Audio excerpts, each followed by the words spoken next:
Kalau kita naik pesawat ke Singapura, maunya pesawatnya on time atau delay? Kalau delay kesal enggak? Delay 2 kali?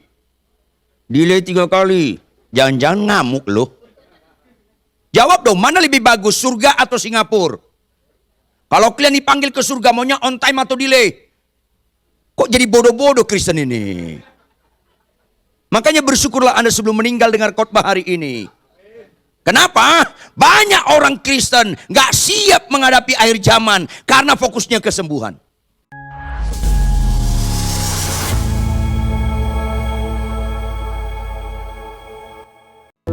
Di mana 2-3 orang sepakat dalam nama Engkau, Engkau ada di tengah-tengah kami Tuhan. Kami menyanyikan lagu bukan sekedar tentang Engkau ya Tuhan, tetapi kami menyanyi kepada Engkau. Sehingga nyanyian kami pertanggungjawabkan. Untuk Engkaulah alasan kami hidup. Untuk Engkaulah alasan kami memuji nama Tuhan. Fokus kami hanya Engkau saja. Untuk itu Roh Kudus lembutkan hati kami. Jangan ada hidup kami mengadakan perlawanan terhadap kebenaran. Kalau ada kebenaran tidak cocok pada kami, bukan kebenaran yang berubah, tetapi kamilah yang berubah. Buatlah setiap kami tidak terkecuali suka berubah. Jauhkanlah kami kekerasan hati ya Tuhan. Untuk itu Roh Kudus, berbicaralah. Kami siap diubahkan. Dalam nama Yesus Kristus. Haleluya. Semua yang percaya sama-sama katakan amin. Tepuk tangan yang keras. Amin, amin. Silakan duduk. Shalom. Terima kasih WL. Terima kasih semua pemain musik, singers, dan jemaat sekalian. Tema kita hari ini, kalau bulan ini bicara bertumbuh dalam iman. Tema bulan ini apa? Bertumbuh dalam iman. Tema minggu ini yaitu yang bersiaga di akhir zaman. Yang berjaga-jaga di akhir zaman. Saya membutuhkan konsentrasi Anda sedikit ekstra mendengarkan firman ini. Kita sama-sama buka Alkitab kita 1 Tesalonika 4 ayat 13 sampai 18. Saya ajak kita membacanya bergantian dengan catatan kita perhatikan baik-baik yang kita baca. 1 Tesalonika 4 ayat 13 sampai 18. Alkitab kita punya judul perikop kedatangan Tuhan. Ulangi apa perikopnya? Saya baca ayat yang ganjil, saudara baca ayat yang genap, kita bergantian ayat demi ayat. Saya mulai. Selanjutnya, kami tidak mau saudara-saudara bahwa kamu tidak mengetahui tentang mereka yang meninggal, supaya kamu jangan berduka cita seperti orang-orang lain yang tidak mempunyai harapan.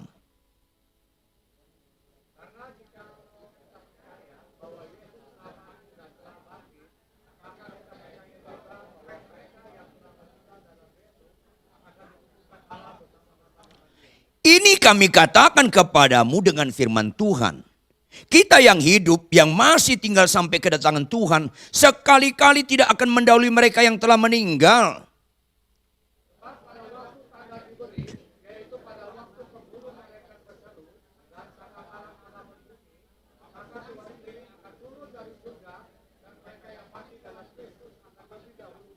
Sesudah itu, kita yang hidup, yang masih tinggal, akan diangkat bersama-sama dengan mereka dalam awan menyongsong Tuhan di angkasa. Demikianlah kita akan selama-lamanya bersama-sama dengan Tuhan. Lanjut.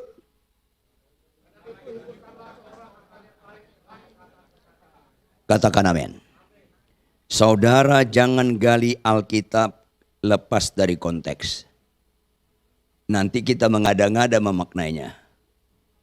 Mulai konteks kebenaran ini, Paulus menulis surat ini kepada jemaat Tesalonika. Ulangi, kepada jemaat apa? Yang mengalami penderitaan yang sangat berat secara fisik. Bahkan tidak sedikit mereka dibunuh, dan dibunuh.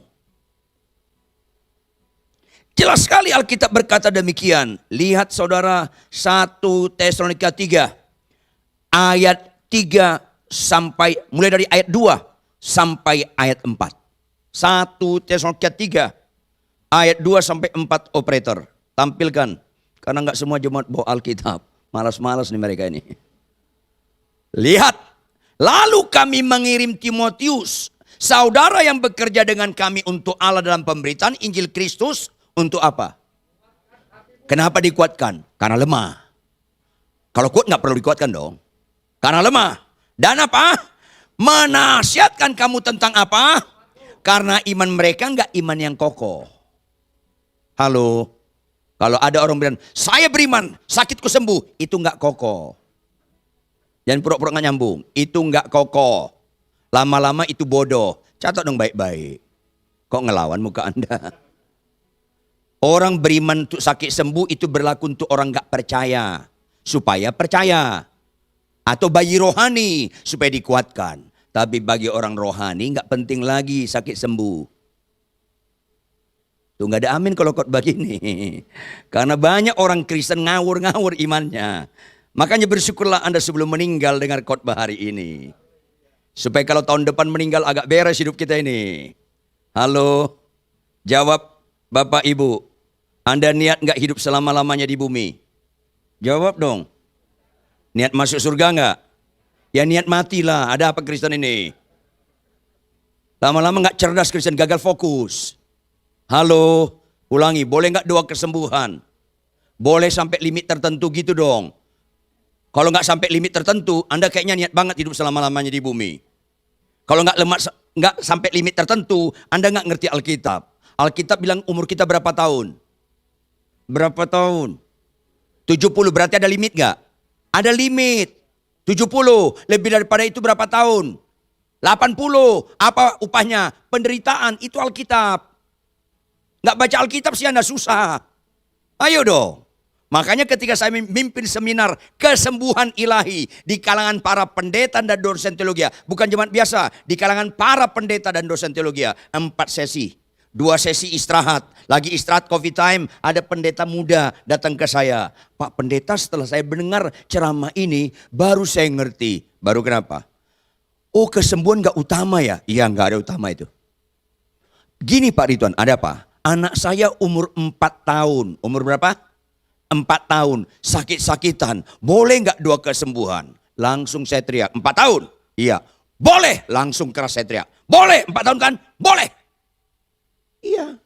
Tapi ada pendeta datang lagi. Pak Ridwan umur saya 48. Nah, kenapa? Sakit-sakitan. Boleh nggak doa kesembuhan? Saya jawab dengan setengah suara. Boleh. Konsisten dong. Umur kita paling kuat tadi berapa? 70. Lebih daripada itu berapa? 80. Kalau 48 tahun udah setengah jalan belum? Ya setengah suara lah. Boleh. Gitu dong. Ketawa kalian mengandung kepedihan, susah. Lebih suka kesembuhan daripada kebenaran, sesat. Ada pendeta datang, Pak Ridwan umur saya 69. Ah, kenapa? Sakit-sakitan. Boleh nggak doa kesembuhan? Saya jawab dengan apa? Iya dong. Ketawa Anda mengandung unsur kepedihan. Ada pendeta yang pensiun, umurnya 89. Pak pendeta, umur saya 89. Iya kenapa Pak? Kenapa Pak? Sakit-sakitan. Boleh nggak doa kesembuhan? Siap-siap take off lah. Ada apa Kristen ini? Ngawur-ngawur Kristen ini. Dengar baik-baik, konsisten. Kalau kita naik pesawat ke Singapura, maunya pesawatnya on time atau delay? Kalau delay kesal nggak? Delay 2 kali? Delay 3 kali? Jangan-jangan ngamuk loh. Jawab dong, mana lebih bagus, surga atau Singapura? Kalau kalian dipanggil ke surga, maunya on time atau delay? Kok jadi bodoh-bodoh Kristen ini? Makanya bersyukurlah Anda sebelum meninggal dengar khotbah hari ini. Kenapa? Banyak orang Kristen gak siap menghadapi akhir zaman karena fokusnya kesembuhan. Kenapa orang fokusnya kesembuhan? Hakikatnya takut mati. Catat dong baik-baik. Bapak Ibu jangan lihat rohani orang waktu khotbah. Gampang sekali rohani saat khotbah. Jangan lihat rohani orang ketika penyembahan. Orang pemarah, orang penipu kalau menyembah mukanya rohani semua. Percayalah. Percayalah. Termasuk yang lihat saya sekarang. Percayalah. Lihatlah rohani orang ketika dimaki. Masih rohani gak dia?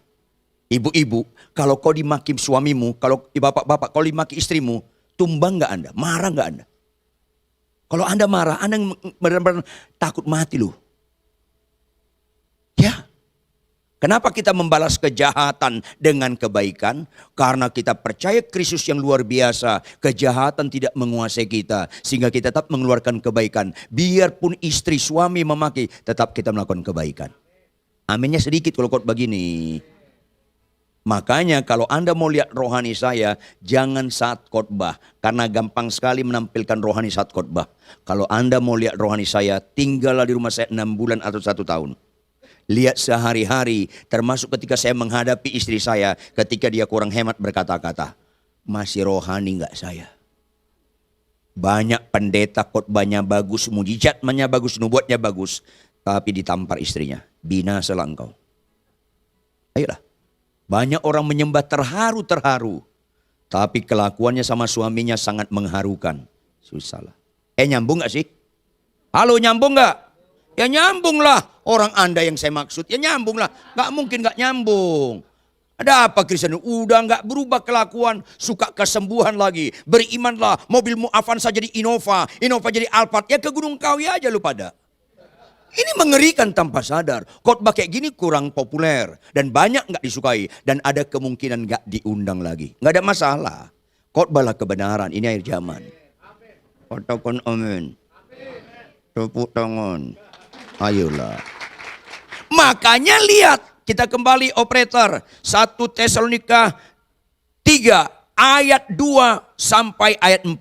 Ayat 3. Apa katanya ayat 3? Operator. Supaya apa? Jangan ada orang yang goyang imannya karena apa? Kalau kesusahan-kesusahan diulangi. Berarti banyak kesusahan atau satu kesusahan. Orang ikut Yesus banyak kesusahan.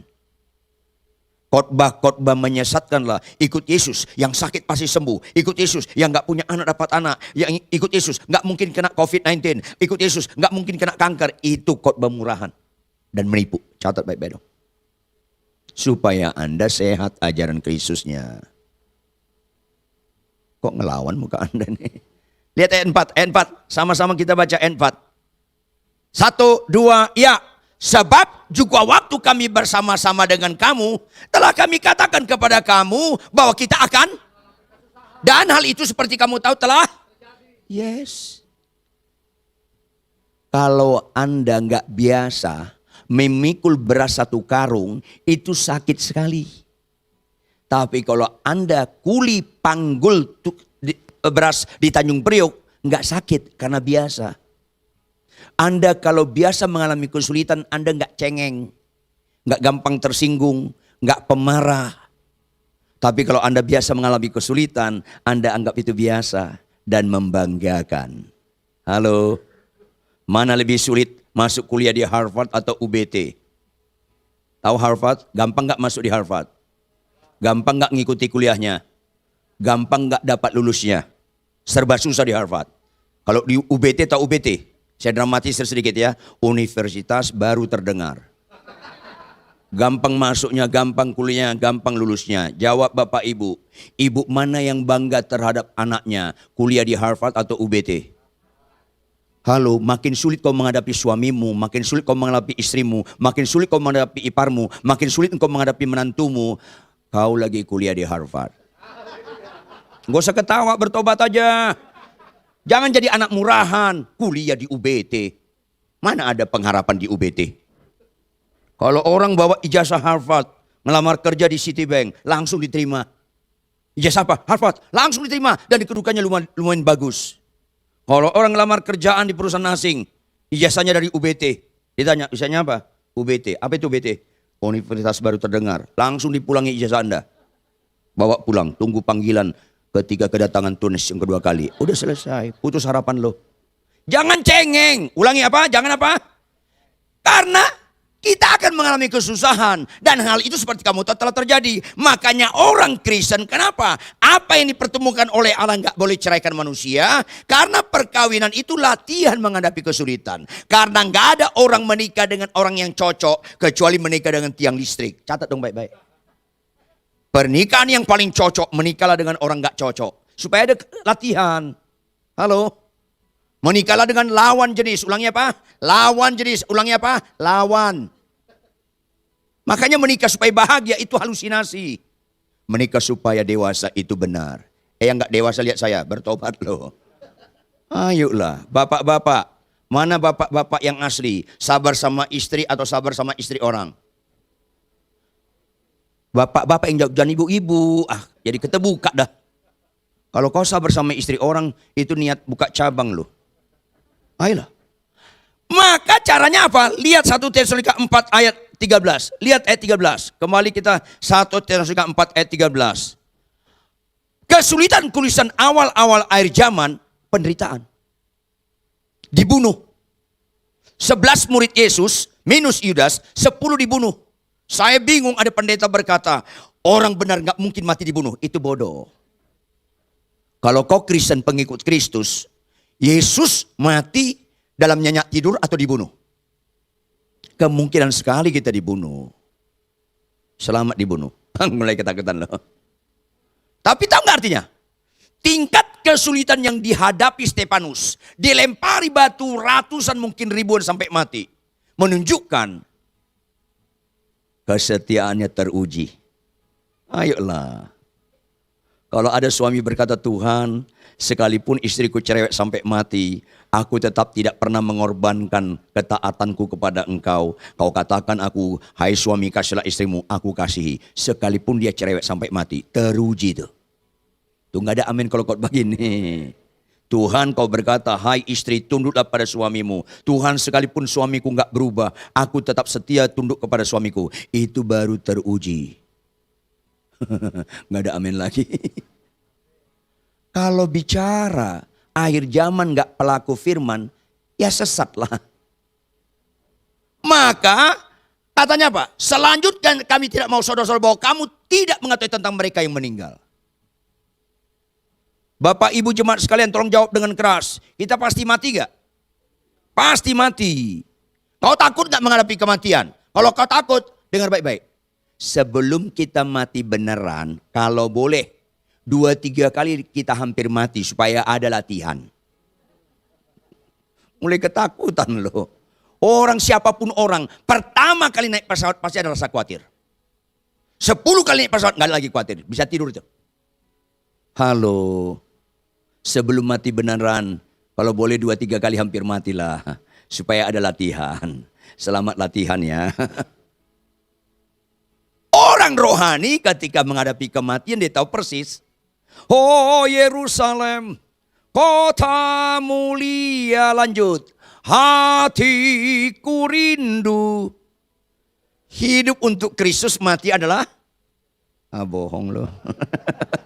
Ayo dong. Kematian itu bukan menakutkan. Kalau kau kenal Yesus Kristus.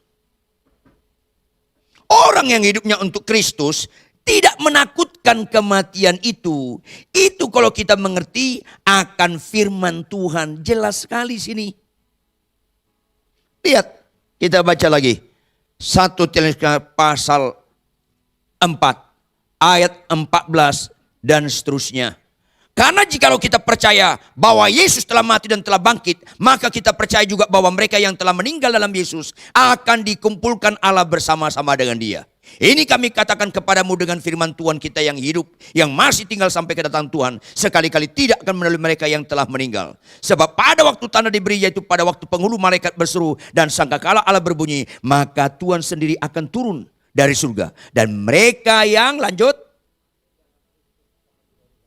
jadi mati dalam Kristus. Jangan mati karena panas-panasan Anda senggol mobil Anda kejar, Anda tabrakan mati. Jangan mati karena tabrakan, karena emosi. Murahan sekali hidupmu itu. Jangan mati karena pasanganmu nyeleweng, kau sakit hati, kau dendam sampai kanker kau, terus mati. Murahan sekali mati ada itu. Seorang pendeta lemah sekali dalam makanan. Ada pendeta cukup terkenal. Saya bilang jangan makan itu. Kau 5 hari yang lalu makan babi, 4 hari yang lalu makan babi, 3 hari makan babi, terus makan babi. Lu Kristen kedagingan tuh. Bang, dia panggil saya bang. Bang, kalau makan babi aku, aduh rasanya gak tahan deh. Dengar baik-baik. Jangan kau ditebus oleh nyawa Kristus, mati karena nyawa babi. Kursnya turun itu. Matilah karena Kristus. Mati dalam Kristus, katakan amin. Apa arti mati dalam Kristus? Pelaku firman Tuhanlah sampai mati. Ku berjuang, lanjut.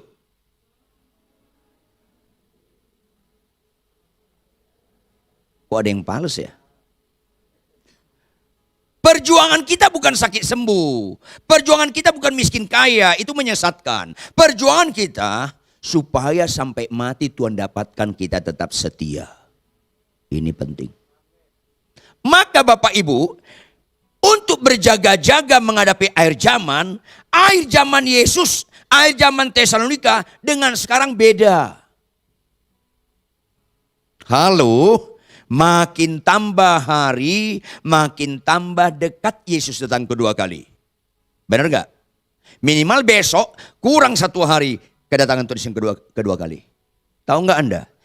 Paralel dengan itu, makin dekat kedatangan Tuhan Yesus yang kedua kali, makin dekat iblis dihukum. Paralel tuh. Maka Matius 24, iblis mengerahkan klimaks di akhir zaman. Bagaimana liciknya dia menyesatkan orang. Kalau dulu bicara membunuh secara fisik, sekarang enggak. Kemasannya bagus. Percayalah Yesus bisa menyembuhkan. Percayalah Yesus bisa membuat Anda khotbah. Percayalah Yesus bisa membuat mujizat-mujizat. Tetapi jangan berubah kelakuanmu. Licik sekali iblis. Dia datang seperti malaikat terang. Apa terminologi malaikat terang? Anda gak ngerti dia iblis. Saking pinter nyamarnya dia. Inilah sekarang khotbah-khotbah di Amerika, di Eropa, di Afrika, di Asia, di Australia. Khotbah-khotbah yang mengenakkan telinga. Nabi-nabi palsu, janji-janji yang mengenakkan. Bukan bicara ketaatan. Itulah rusaknya kekristenan. Catat baik-baik. Dengar baik-baik. Kalau ada orang kesurupan di lantai ini, menggelepar-gelepar, mulutnya berbusa, matanya mendelik, suaranya serem. Jangan ketipu. Itu kerasukan roh jahat kopral. Kelas rendah itu. Saking rendahnya nggak pintar nyamar dia. Langsung kita tahu ini kerasukan roh jahat. Langsung kita tengking. Yang ngeri kalau saya bisa khotbah, saya bernubuat, jemaat saya puluhan ribu. Saya punya istri simpanan tanpa ketahuan oleh Anda. Saya punya istri simpanan tanpa ketahuan Anda. Tetap saya ditatap rohani. Tetap saya dibilang rohaniwan. Itu kerasukan roh jahat jenderal. Kalau suka kita berbuat dosa, tetap diakui kita pengkhotbah bagus. Tetap kita diakui banyak mujizat. Itu kerasukan roh jahat jenderal. Enggak gelepar-gelepar dia. Tetap berpenampilan rohani. Inilah yang terjadi sekarang di akhir zaman. Banyak orang khotbah bagus, bernubuat, mujizat. Tapi hakikatnya kehidupannya sehari-hari buruk. Tampilkan operator Matius 7 ayat 21 sampai 23. Matius 7 ayat 21 sampai 23. Bukan setiap orang yang berseru kepadaku Tuhan, Tuhan akan masuk ke dalam kerajaan surga. Bukan. Lanjut, melainkan apa? Pelaku firman. Mana bisa iblis mengalahkan orang pelaku firman? Orang bernubuat, banyak mujizat, bisa ketipu setan. Baca ayat 22. Matius 7 ayat 22. Pada hari terakhir berapa orang? Tahu nggak bahasa Yunani banyak? Mayoritas. Dan ini sedang terjadi. Mayoritas banyak orang khotbah, bernubuat. Ini dia. Bukankah kami bernubuat demi namamu? Bukankah kami mengusir setan demi namamu? Bukankah kami mengadakan banyak mujizat demi namamu juga? Orang ini bernubuat. Orang ini mengusir setan, orang ini melakukan banyak mujizat. Dalam bentuk kata kerja terjadi semuanya. Ayat 23 sama-sama baca. Ayat 23 sama-sama baca. 1, 2, ya. Pada waktu itulah aku akan berterus terang kepada mereka dan berkata.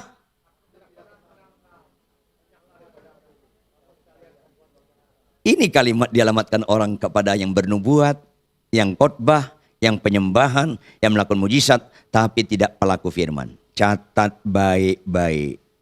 Orang bernubuat, orang melakukan mujizat bisa ketipu setan. orang pelaku firman tidak bisa ketipu setan. Ini penting sekali. Jadi kesembuhan bukan ciri utama ajaran Kristen. Ciri ajaran Kristen adalah murid Kristus. Jawab apa? Murid. Apa itu? Lihat Matius 7 ayat 24 sampai 27. Di gereja ada murid, ada enggak murid. Murid itu ayat 24-25. Matius 7, 24-25. Apa itu? Setiap orang yang mendengarkan perkataanku ini dan melakukannya. Kesimpulan harus melakukan. Jangan lihat rohani orang di khotbah, dibuat di mujizat-mujizat. Ketipu Anda. Pelaku firman gak dia? Ini penting. Saya pernah membimbing pendeta punya istri simpanan. Saya pernah membimbing worship leaders hidup dalam homoseks. Ngeri sekali. Ayolah. Iblis gak pernah takut sama pengkhotbah. Iblis gak takut sama orang yang mengusir-ngusir setan. Iblis gak takut dengan pembuat mujizat. Iblis takut sama orang pelaku firman. Catat bebek. Ini penting sekali. Setiap orang yang mendengar perkataanku dan melakukannya, ia sama dengan apa? Yang mendirikan apa? Mendirikan rumah di atas batu. Itu proses, nggak bisa instan. Jangan baca ini dalam konteks kita. Zaman Yesus nggak ada alat canggih. Mendirikan rumah di atas batu, tiang-tiang rumah yang banyak itu harus bolongin batu karang. Di Israel itu batunya keras-keras. Bisa lecet-lecet dan bahkan bisa berdarah-darah. Untuk orang menghadapi akhir zaman harus murid yang berjaga-jaga. Statusnya murid. Ulangi, statusnya apa? Murid. Maka apa yang terjadi ayat 25? Ayat 25 operator. Kemudian apa? Turunlah hujan, datanglah banjir, lalu angin melanda rumah itu, lanjut. Gak rubuh. Hujan datang, badai datang, gak rubuh. Beda dengan orang gereja. Apakah dia pengkhotbah, worship leader, singers, jemaat biasa. Dalam ayat 26. Tampilkan ayat 26. Siapa itu ayat 26? Yang gak ditakuti iblis. Siapa itu? Tetapi setiap orang yang mendengarkan perkataanku ini dan gak melakukannya. Kalau Anda dengar firman kasihlah istrimu, kau gak lakukan, selesai kamu. Kalau kau diperintahkan Tuhan, hai istri tunduk pada suamimu, kau gak lakukan, selesai kamu. Kalau Tuhan perintahkan ampuni kesalahan orang lain, tetapi kau nggak ampuni kesalahan suamimu, nggak kau ampuni kesalahan istrimu, nggak kau ampuni kesalahan iparmu, selesai. Pelaku firman atau tidak pelaku, gereja itu dibagi dua. Bukan gereja tepuk tangan atau tidak tepuk tangan, bukan itu perbedaan signifikannya. Bukan gereja basaro atau nggak basaro, bukan itu perbedaan signifikannya. Tetapi gereja pelaku firman atau tidak pelaku, itu perbedaannya. Apa yang terjadi? Lihat, mereka membangun rumah di atas pasir, instan, nancep-nancep langsung jadi. Lihat ayat 27. Akhirnya kesulitan datang ayat 27. Sama, jangan lupa. Masalah orang benar dengan masalah orang gak benar sama. Yaitu apa? Turunlah hujan. Terus datanglah banjir. Terus lalu angin melanda rumah itu. Bedanya di mana? Reaksi. Sehingga rubuhlah rumah itu dan hebatlah kerusakannya. Di mana ajaran yang menyesatkan, orang benar nggak mungkin dibunuh, itu menyesatkan. Masalah orang benar dengan orang nggak benar sama. Yang direpresentatifkan, turunlah hujan, datanglah banjir, lalu angin sama. Jawab bapak-bapak, ibu-ibu, di luar Kristen ada nggak istrinya cerewet? Jawab dong. Di luar Kristen ada nggak istrinya cerewet? Di dalam Kristen ada nggak istrinya cerewet? Ada, sama. Termasuk yang sedang lihat saya sekarang ini. Ada. Bedanya kita tumbang atau tidak. Kalau istri cerewet di luar Tuhan gak punya kekuatan menghadapi. Akhirnya apa? Cerai. Ayo kita cerai. Kalau dalam Tuhan, kalau istri kita cerewet, bapak-bapak saya ajarin Anda. Jangan tumbang. Kalau istri kita marah-marah, jangan buka mulut. Salah satu kesia-siaan di atas segala kesia-siaan, istri marah-marah kita jelasin, itu kesia-siaan. Karena perempuan marah, nalarnya tumpul nalarnya. Kematangan otaknya well done, nggak bisa nyerap tuh. Makanya kalau istri saya marah-marah, saya tatap dia. Saya ngomong sama Tuhan dalam hati, Tuhan energik banget, istriku sehat dia. Udah. Nggak usah ketawa, bertobat aja lah. Jangan tumbang. Kalau marah lagi tetap saya nggak buka mulut. Saya terus tatap dia dan saya senyum. Saya bilang sama Tuhan, Tuhan cocok kali aku sama nih orang. Kau kirimkan dia menjadi pahat yang tajam untuk mengukiri saya. Lanjutkan Tuhan. Kalau marah lagi tetap saya bilang, Tuhan istriku ini satu-satunya di dunia. Ini manusia langka ini Tuhan. Tolong lestarikan Tuhan. Dan berakhir dia kalah. Karena marah itu capek sekali. Makanya ada pepatah, siapa lekas marah, lekas tua itu diparhalus. Maksudnya lekas mati. Iya. Orang kalau marah, panggil dokter jantung. Pakai stetoskop. Jantungnya detakannya dipaksa. Bisa mati mendadak. Orang kalau marah, parunya kerja keras. Dan pencernaannya lumpuh. Coba orang marah, kasih makan kesukaan. Pasti gak bisa makan dia. Kalau orang marah, dikasih makan. Dia rakus, itu kesurupan. Itu pasti ada roh gelojo. Kerasukan tuh. Maka istri saya selalu kalah. Pak, kok aku marah-marah papa senyum-senyum aja. Saya ajak bercanda dia. Ma, tinggi saya 2 meter kurang banyak. Dan gitu ketawa lu nyakitin. Tinggi saya 2 meter kurang banyak. Tapi daya nikmat saya di atas rata-rata. So sweet. Lu senyum gue nikmati, kau marah pun ku nikmati.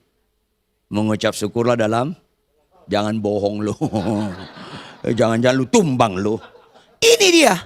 Makanya ibu-ibu jadi murid Tuhan. Ulangnya apa? Apa itu? Yuk kita buka Yakobus 4 ayat 7. Kalau kita murid Tuhan, belajar firman, renungkan firman Tuhan siang malam, pelaku firman, kita akrab dengan Tuhan. Kita tahu mana sesungguhnya iblis, mana enggak. Ini dia. Sama-sama baca. 1, 2, ya. Karena itu, tunduklah kepada Allah. Lanjut. Gak ada alternatif lain membuat iblis lari dari kita orang percaya, termasuk segala kelicikannya di akhir zaman, selain tunduklah kepada Allah. Apa arti tunduk? Ada 3 kerja. Ada 3 kata kerja. Ada berapa? Yosua 1 ayat 8. Disiplin baca Alkitab. Ini namanya berjaga-jaga. Disiplin baca Alkitab, capek tidak capek, ngantuk tidak ngantuk, sehat kurang sehat, konflik tidak konflik dalam rumah tangga. Jangan korbankan disiplin baca Alkitab. Kedua, renungkan firman itu siang dan malam. Arti merenungkan, baca Alkitab bisa 1 jam 2 jam sama keluarga. Merenungkan siang dan malam, merenungkan lebih banyak menyita waktu. Apa arti merenungkan? Setiap pembacaan kita bukan nembak istri kita, bukan nembak suami Anda, tembak diri sendiri. Itu arti merenungkan. Khotbahkan firman yang kau baca kepada dirimu. Selalu saya ingatkan, orang khotbah jangan khotbahkan yang tidak kau lakukan. Nanti kau penipu dirimu sendiri. Seolah-olah khotbah bagus itu representatif rohani. Pelaku firman itu representatif rohani, bukan khotbah bagus. Maka dengar baik-baik. Saya ulangi, hanya sinergi disiplin baca Alkitab, militan merenungkan siang malam yang direpresentatifkan dengan murid Kristus, baru bisa menjadi pelaku firman disebut tunduk. Setelah tunduk, aktif lawan. Apa itu? Efesus 6. Ambillah perlengkapan senjata Allah. Lengkap, ambil. Termasuk baca firman, gunakan kasut kerelaan untuk memberitakan Injil, hidup dalam doa dan sebagainya. Lawanlah iblis, pasti dilari. Bukan mungkin, pasti dilari. Maka pulanglah dari tempat ini jemaat sekalian. Gak ada alternatif lain melawan iblis. Nubuat gak bisa, mujizat gak bisa. Selain murid Kristus yang disiplin baca Alkitab, militan merenungkan siang malam, gak pernah menyerah jadi pelaku firman Tuhan, tunduk kepada Allah, aktif melawan, dia lari. Sebagaimana kemasan iblis secantik apapun, tetap kita tahu ini pekerjaan iblis. Khotbah-khotbah yang mengenakkan telinga, kita tahu ini pekerjaan iblis. Tapi khotbah-khotbah yang membuat kita bertobat, yang menelanjangi dosa dan kejahatan kita, yang membongkar kemunafikan kita supaya diperbaiki kelakuan kita dan hidup dalam kebenaran, khotbah seperti itu yang membuat kita mental seorang murid. Maka pulang ke tempat ini, engkau dan saya santapan enak iblis di hari zaman kalau nggak fokus kepada pelaku firman. Tetapi kalau kau pelaku firman, hasil daripada disiplin baca Alkitab, militan merenungkan siang dan malam, gak pernah menyerah jadi pelaku, iblis pasti lari daripada engkau. Sehingga kita taat dan setia sampai garis akhir. Bangkit berdiri, tepuk tangan yang keras buat Tuhan. Bapak Ibu jemaat sekalian, jangan menjadi Kristen yang selalu memikirkan yang instan. Jadilah Kristen sebagai murid-murid Kristus mau diproses oleh Tuhan. Yang setuju katakan amin. Malah kalau kau hadapi kesulitan-kesulitan hidup, itu menunjukkan kau bukan anak murahan. Kau anak pilihan. Jangan pernah menyerah jadi pelaku firman kesulitan apapun yang kau hadapi. Apalagi Tuhan menjamin pencobaan yang kau alami absolut tidak pernah melampaui kekuatanmu. Yang setuju katakan amin. Untuk itu Bapak Ibu, jangan korbankan ketaatan menjadi pelaku-pelaku firman. Sekalipun tidak sedikit harga yang harus dibayar, tetaplah didapatkan Tuhan dimanapun dan kapanpun. Kita tetap setia. Yang sungguh-sungguh setuju, angkat tangan kananmu tinggi-tinggi. Jangan ikut-ikutan. Angkat tangan kananmu tinggi-tinggi dari hatimu yang paling dalam. Bapa kami di surga, tidak habis-habisnya kami bersyukur ya Tuhan. Bagaimana kami tidak bersyukur? Karena kebenaran ini kau singkapkan pada kami, menunjukkan kami bukan anak murahan. Kami bukan anak gampangan. Melainkan sebagai anak-anak pilihan yang sangat kau kasihi, walaupun konsekuensinya kau tegur kami. Kau bongkar kemunafikan kami, supaya kau perbaiki kelakuan kami, dan dididik kami dalam kebenaran. Tolonglah jemaat-Mu Tuhan, di masa akhir dari akhir zaman ini, kami kau dapatkan tetap setia, disiplin baca Alkitab, militan merenungkannya siang dan malam, dan tidak pernah menyerah menjadi pelaku-pelaku firman sampai akhir hidup kami. Itulah makna tunduklah kepada Allah, lawanlah iblis, maka iblis lari daripadamu. Terjemahkan lebih lanjut kebenaran firman hari ini dengan segala kekayaan maknanya, lebih daripada hambamu yang sangat terbatas inilah menguraikan, dan jadikan kami menjadi pelaku-pelaku firman karena mujizat yang terindah dalam kekristenan. Kau dapatkan kami tetap setia sampai garis akhir. Dalam nama Yesus Kristus, haleluya. Semua yang percaya sama-sama katakan